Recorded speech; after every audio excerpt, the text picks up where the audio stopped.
sejam muito bem-vindos a mais um episódio de FarmáciaCast, o podcast do medicamento.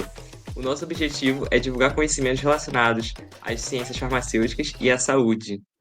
O FarmáciaCast, ele é um projeto de extensão da UERJ, Universidade do Estado do Rio de Janeiro. E nos siga nas nossas redes sociais, no Instagram, YouTube e Spotify. Apenas procure por FarmáciaCast. Se inscreva no nosso canal e deixe seu like. A nossa missão é levar até você conteúdos que mostram o impacto dos medicamentos na vida das pessoas. Eu sou o William, sou aluno no curso de farmácia, e nesse episódio estou ao lado da minha professora, Alessandra. Tudo bem, Alessandra? Olá, William, boa noite. Boa noite também ao professor Anderson, que você vai já apresentar, né? Sim. Boa noite, professora. Então, vamos começar. Vocês já ouviram falar sobre medicamentos especializados? Eles não são tão simples. São soluções de alto custo e alta complexidade. Muitas vezes, a única alternativa para pacientes com doenças raras, crônicas ou graves. E nesse episódio, vamos entender o que são esses medicamentos, como eles funcionam, quem tem direito, onde encontrar e por que eles são tão importantes nas políticas públicas da saúde do Brasil. E para falar desse tema e entender melhor sua importância, temos um convidado especial, o farmacêutico Anderson Loureiro. Boa noite, pessoal. Eu atuo na farmácia da Policlínica Piquet Carneira, que pertence à rede de saúde da universidade, né, que é o Hospital Pedro Ernesto, nós e o Hospital Universitário em Cabo Frio, o professor Ézio Cordeiro, tá, que foi uma figura importante no âmbito do SUS, né? A gente agradece, então, por aceitar o convite, né, William? E aí, o William vai fazer algumas Verdade. perguntas. Começa, William. Então, Anderson, para começar, nós gostaríamos de entender o que são exatamente os medicamentos especializados, como eles se diferenciam dos medicamentos que encontramos nas farmácias comuns e quais são os principais grupos de doenças que costumam depender deste medicamento? Então, vamos começar tentando entender mais ou menos o que é assistência farmacêutica no âmbito do SUS, né? A assistência farmacêutica é estruturada em três componentes, né? O básico, estratégico e especializado, né, que é o nosso caso. O básico são medicamentos basicamente para você fazer tratamento de hipertensão e diabetes. É o que nós encontramos na saúde nas clínicas da família e nas farmácias populares, né, aquelas farmácias que têm aquele, aquele cartaz dizendo aqui tem farmácia popular, que você leva a receita e você pega esses medicamentos de graça, né? O estratégico, eles já são medicamentos relacionados ao tratamento de tuberculose, Hansen, e todos esses medicamentos eles são especificados item por item na RENAME, né, que é a Relação Nacional de Medicamentos. A última edição foi de 2022. E por último, especializado, né? Os medicamentos especializados, eles são para tratamento de doenças raras, né? E algumas doenças, como doença inflamatória intestinal, doença de Crohn, artrite reumatoide, medicamentos relacionados à dermatologia, como psoríase. Então, ele tem um amplo espectro para tratamento, né? Resumindo assim, o que vai reunir essa classe de medicamentos para possibilitar dar acesso à população, eles são medicamentos de extremo alto custo, né? Hoje em dia, o último medicamento que foi aceito pela nossa Conitec, agora incorporada ao SUS, foi o Zolgensma, né? Que custa só 7,5 milhões a dose. Então... A dose? A dose, ele é o medicamento mais caro do mundo. Uau! E a pessoa precisa para fazer o tratamento completo de quantas doses? Uma dose. A vantagem dele é isso, né? O paciente interna, faz uma dose, essa dose ela é feita especificamente para o paciente, então ela sai da fábrica direto para o paciente, né? Então ela é bem específica, né? E ela é feita em centro cirúrgico, né, já que é por via intratecal, tratamento da atrofia muscular esquelética, né? Se eu não me engano, ela está padronizada para crianças de até 2 anos. Não que ela não possa ser usada em crianças maiores, mas aí a gente vai entrar no que é interessante, né? Esses medicamentos especializados, eles são todos guiados pelos protocolos clínicos de diretrizes terapêuticas, PCDTs, né? Cada doença tem um PCDT diferente, né, que se incorpora, no caso de medicamentos especializados. Nesses PCDTs, basicamente, você vai ter uma descrição da doença, os parâmetros que o paciente tem que apresentar para poder ter direito ao medicamento e os testes e os testes laboratoriais que se enquadram para o tratamento do paciente. Por exemplo, não é porque um paciente ele tem artrite que ele vai ter acesso a esse medicamento. Ele pode ter uma condição da doença ou do quadro clínico dele ou do quadro laboratorial que vai fugir a regra do PCDT.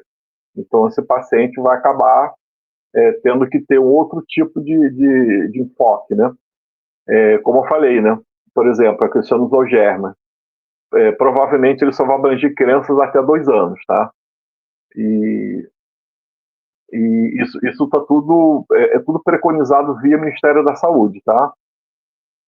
Esses medicamentos, eles são separados praticamente em 2 classes, né? Que é a questão do financiamento. Alguns medicamentos o Estado compra e o Ministério da Saúde ressarce o Estado. Outros medicamentos, a grande parte, né, dos de alto custo, são comprados pelo Ministério da Saúde e distribuídos aos estados, tá? E esses medicamentos, tanto os básicos, estratégicos como os especializados, eles contam com os 3 níveis, né, de ativos: Estado, município e o governo federal. Cada um, dependendo do componente, ele vai ter uma diferente ação de cada ente, né? Na questão da estruturação, da dispensação, do financiamento, tá? Isso vai depender de cada um.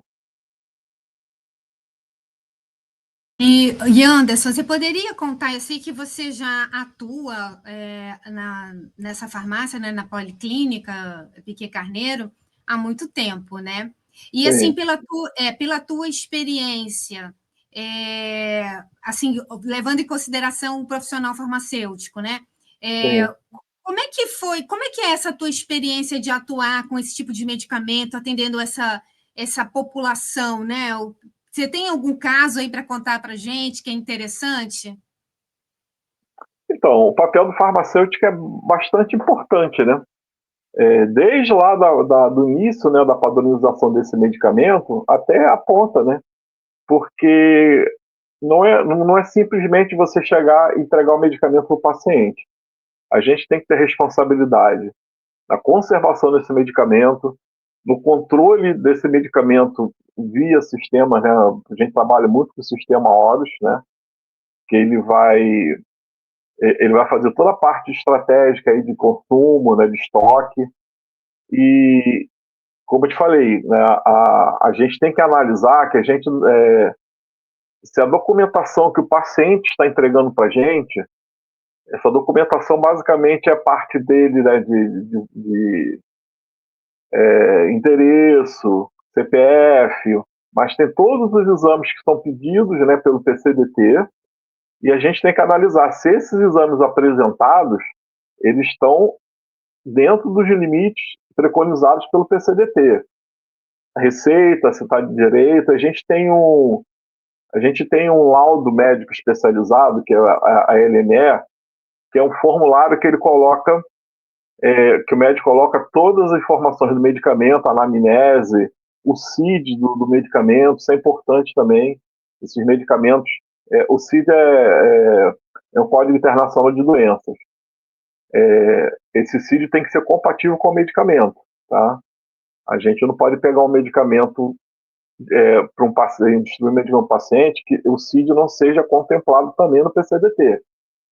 Então, essa responsabilidade é toda nossa, tá? de fazer toda a avaliação desse processo. Isso ocorre também no sistema Horus. William, você tem uma pergunta aí, né? E assim, Anderson, onde esses produtos e esses medicamentos são.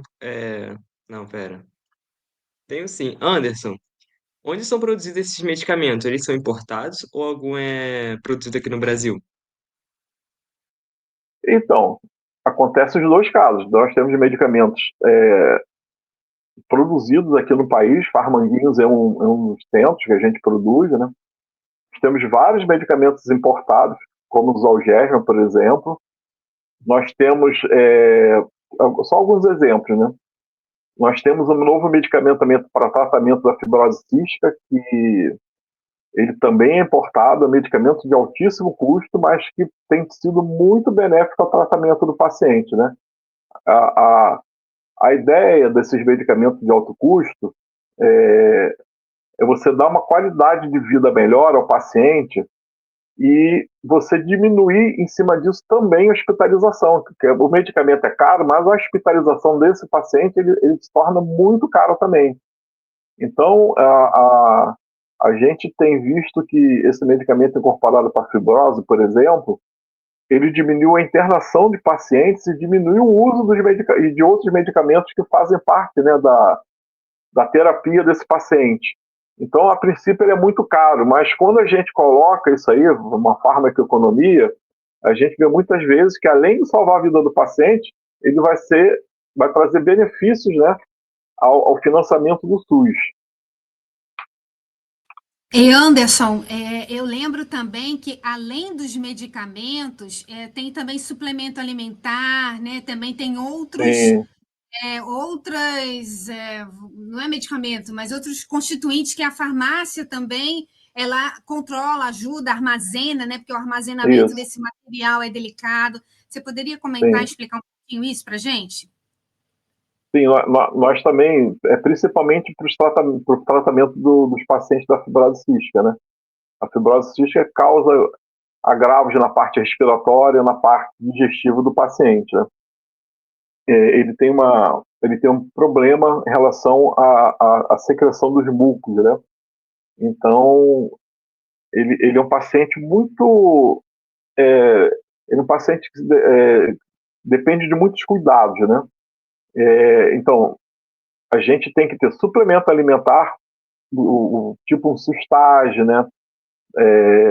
Nós temos medicamentos também para flora intestinal e, como eu falei, né? O uso desse novo medicamento, que é o medicamento oral, ele diminuiu a dependência do paciente na parte de nutrição também. Menos infecções respiratórias. Então, esse foi um medicamento que a gente claramente vê que não trouxe só benefícios à saúde do paciente, mas também ao custo-benefício em relação ao tratamento, ao financiamento SUS, né? É aquela história de que parece que é mais caro, mas é mais barato, né? Sim, com O certeza. gasto, né, que teria sem esse tipo de medicamento seria muito pior, né? Muito maior Sim, para o sim, governo. sim. E um outro item que a gente se preocupa, Anderson, que a gente fala aqui, né, no curso de farmácia, é relacionado aos cuidados com os medicamentos, né? O acondicionamento, porque o medicamento você pega na farmácia e leva para casa. E esses medicamentos especializados, eles também precisam desses cuidados que a gente tem com os medicamentos comuns, né? Sim, com certeza. Inclusive, nós somos centro de referência, né? Esses medicamentos, basicamente, eles são distribuídos no Rio Farms, que é uma farmácia especializada do Estado, né? Então, nós viramos um centro de referência. Por quê? Nós temos um centro de infusão. Grande parte desses medicamentos, eles são infundidos no paciente. E para evitar de o paciente pegar um medicamento no centro da cidade e se deslocar para outro município, transportando esse medicamento, às vezes de forma inadequada, né? A gente vive num país muito quente. E normalmente o paciente ele não tem muita clareza em relação à conservação desse medicamento. Nós já recebemos medicamento que foi comprado por operação judicial que o paciente colocou no congelador. Então foram jogados fora R$70 mil, né? Então, na nossa unidade, o paciente, ele praticamente, com esses medicamentos injetáveis, ele não tem acesso direto ao medicamento. Esse medicamento é transportado direto para o centro de infusão, que é dentro da policlínica, e ele recebe esse medicamento que está armazenado de forma adequada em geladeiras, agora em câmaras de refrigeração com temperatura controlada. Essas geladeiras elas não congelam, né? Essas câmaras elas não congelam, elas ficam sempre entre 2 e 8 graus. Elas têm controle de temperatura, têm alarme, elas têm a capacidade de, se ela sair da faixa de temperatura e for um dia de feriado, um final de semana, ela pode até discar o número programado nesse equipamento. Então, o cuidado com esses medicamentos, eles são primordial, né? Porque além do custo, os medicamentos têm um cuidado de conservação muito rígido, né? Se ele sair fora daquela temperatura, a gente não tem mais como garantir se esse medicamento ele vai ter ação esperada, né? Então, a gente contribui de maneira bastante importante na questão da conservação, porque fica tudo sob a responsabilidade da nossa unidade. Precisa ter um cuidado muito grande, né, com esse tipo de medicamento, porque ele precisa ter o efeito desejado, então precisa estar bem acondicionado, né, um rigor muito grande. E assim, Anderson, eu sei que eu acabei não te pedindo nada disso, mas você tem uma ideia de quantas pessoas, quantos pacientes são atendidos na policlínica, na farmácia? Mais ou menos? Hoje nós atendemos alguns grupos grandes de pacientes, né? Pacientes da reumatologia, né? Que é o nosso principal foco ali. Pacientes da fibrose cística, né? Que é uma doença pulmonar, basicamente. Pacientes com HIV, paciente diabetes que a gente distribui insulina. É um tratamento que a gente vai perder porque não é um medicamento do componente especializado. Na verdade, ele é um componente básico. Então, esse paciente pode pegar na saúde da família atrofia muscular esquelética e esclerose múltipla. Tá? São basicamente esses pacientes que nós atendemos, que hoje nós já passamos de 1.500 pacientes, sem contar com os pacientes da HIV. A gente vai chegar aí a 1.700, em média. Uau, pacientes cadastrados na nossa unidade. E nós temos planos de expandir esse número de tratamentos, né? A nossa visão, a gente está aumentando essa parceria com o Rio Farms, né, que é ligado à Secretaria Estadual de Saúde, da gente atender pacientes da dermatologia, pacientes da gastrologia, pacientes da alergia, asma. Então, provavelmente a gente vai chegar aí a 3.000, 3.500 pacientes. Uau, vai dobrar, né? Mas quase dobrar o número de pacientes atendidos.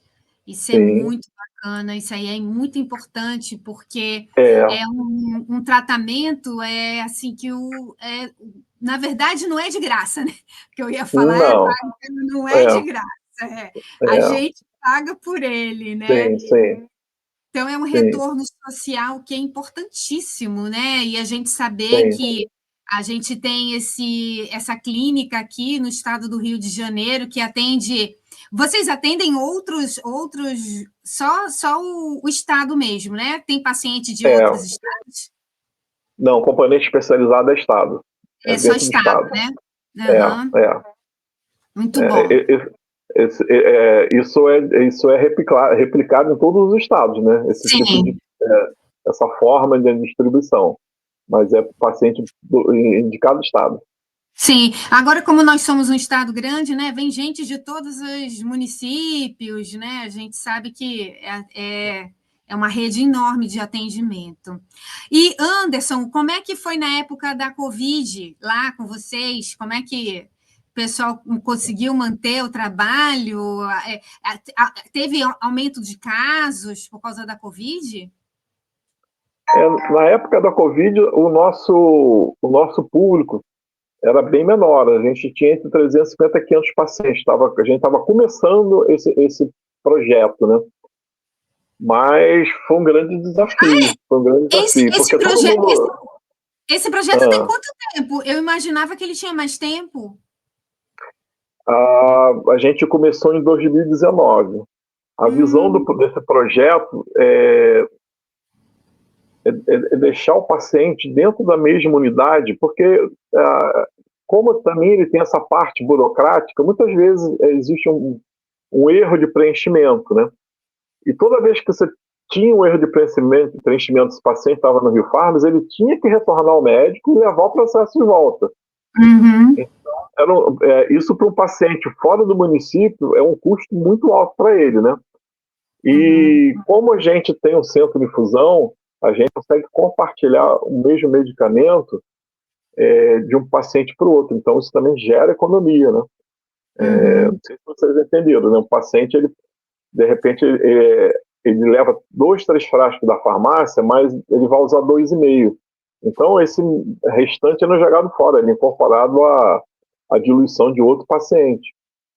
Então, a gente também gera economia nesse sentido, além do conforto do paciente, né, que é muito importante. Claro. Segurança também, né? De saber a dose, de saber Sim. método, não tem que contratar ninguém para fazer a aplicação, então realmente isso dá uma segurança. Aí você falou aí de descartar também o medicamento, além de o medicamento ser caríssimo, ainda tem o risco de poluição ambiental, que a gente fala muito também no nosso curso, né, da farmácia, particularmente a gente fala muito de descarte de medicamentos, né? Além de caro, ainda tem um potencial poluidor grande, né? O William tem mais uma pergunta aí para te fazer, né, William? Quais são os maiores desafios hoje para garantir o acesso a esses medicamentos? Você poderia compartilhar algum caso marcante que o medicamento especializado fez a diferença? Sim. Por exemplo, a gente tem uma paciente que ela tem uma doença rara chamada HPN, hematoglobinuria paroxística noturna. É uma doença que atinge basicamente pacientes em idade produtiva, né? Então, essa paciente, ela estava sendo tratada em Macaé, e como era um medicamento de alto custo, ainda não padronizado pela Rename, né, pelo Ministério da Saúde, ela consumia praticamente todo o orçamento da cidade só com o tratamento dela, e ela feita em hospital particular. E quando ele foi padronizado e passou a ser distribuído pelo SUS, isso causou uma grande alegria aos farmacêuticos da assistência farmacêutica de Macaé, né? Então, essa paciente hoje em dia, ela vem a cada 15 dias, faz a medicação na própria policlínica, tá? E a gente conseguiu acompanhar o quadro laboratorial dela, e todas aquelas especificações que foram degeneradas, né, pela doença dela, houve um retorno de quase todos os parâmetros para a normalidade.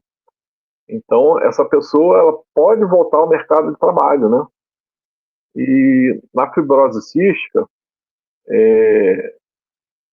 a gente acompanha ela há mais tempo, então na fibrose cística os pacientes já chegavam na fase adulta, né? Porque na fase infantil eles são tratados no IFF, do Fernandes Figueiredo, que é da Fiocruz. Então a gente não tinha um crescimento do número de pacientes, porque a morte desses pacientes era quase que esperada, né? Então a gente não tinha paciente na faixa de 40, 30, 40, 50. E hoje em dia a gente já vê paciente formando, indo para o exterior. Esses dias nós tivemos um paciente que ela teve um bebê, quem pega é o pai dela, então a felicidade dele era enorme, né? Então a gente vê esse resultado, né? Isso é muito satisfatório, né, para a gente, né? A gente acaba fazendo parte, né, da vida desses pacientes, né? Mesmo que são doenças que não têm uma cura definitiva, mas a qualidade de vida do paciente é totalmente modificada para melhor, né? E no papel de farmacêutico, né, a gente está contribuindo para isso, né, para aumentar a qualidade de vida das pessoas, fazer a orientação, que é a atenção farmacêutica, né, o cuidado farmacêutico, e isso não tem preço, né, isso dá um nível de satisfação muito grande. Acho que é isso, né, William? Anderson, muito obrigado pela sua participação aqui. Você quer fazer algum comentário final?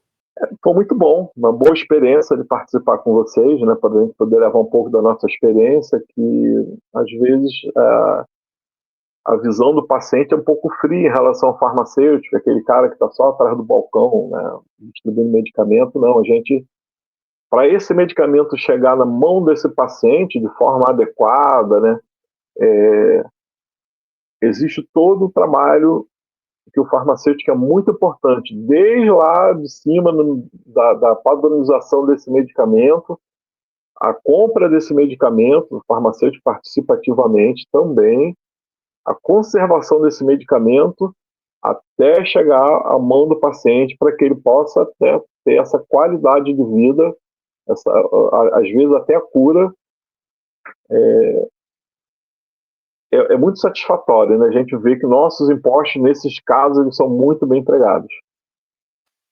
E toda a vida vale a Verdade. pena, né? Isso é muito bom. Obrigada, então, viu, Anderson? Contigo, né, William?